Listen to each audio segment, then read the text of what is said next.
Pasteur Roger, vous avez mentionné lors de votre prêche, lors de votre prédication sur la participation à la gloire, le fait que nous étions là pour porter l'étendard de Jésus et montrer au monde qu'il y a un Dieu.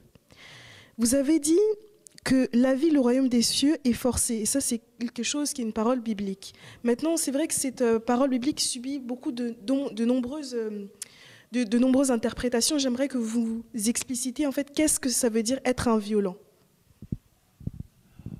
Un violent, c'est une personne qui a saisi les promesses. Bonjour Pasteur Roger, lors de votre prédication mercredi sur le thème de la participation à la gloire, vous avez mentionné le fait que nous étions là pour porter l'étendard de Jésus-Christ et montrer au monde qu'il y a un Dieu qui est vivant et qui est là pour nous. Vous avez aussi mentionné une parole biblique qui dit que le royaume des cieux le royaume des cieux est pour les violents. J'aimerais que vous explicitiez un peu ce terme de violent qui subit de nombreuses interprétations. Voilà, déjà d'emblée, un violent, c'est pas une personne laisse faire, quoi. C'est-à-dire, c'est une personne qui connaît ses droits et ses devoirs.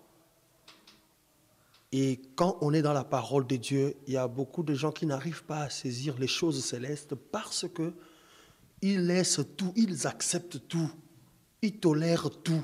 Or, la vie, même la vie avec Dieu, ce n'est pas un cadeau. Il faut user de la force par rapport à ce qu'on connaît de ces dieux-là. Voilà ce que je peux dire pour l'instant.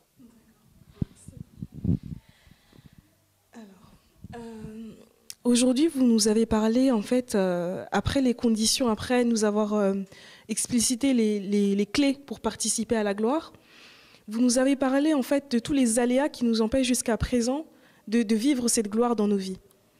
Est-ce que vous croyez que, mis à part l'influence en fait, des trônes qui sont extérieurs à celui de Jésus-Christ dans nos vies, il y a d'autres aléas qui constituent des obstacles à vivre une vie glorieuse? Oui, il y en a beaucoup. Et le temps ne nous a pas permis de tout citer ou nommer, voire même chiffrer. On va dire tout simplement qu'il y a des influences, il y a des alliances.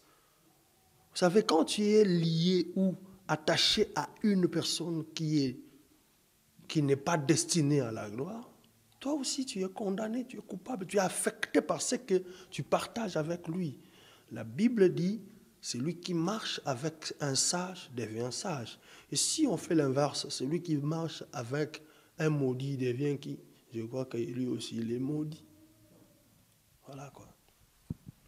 Merci beaucoup d'avoir répondu à nos questions et puis à très bientôt.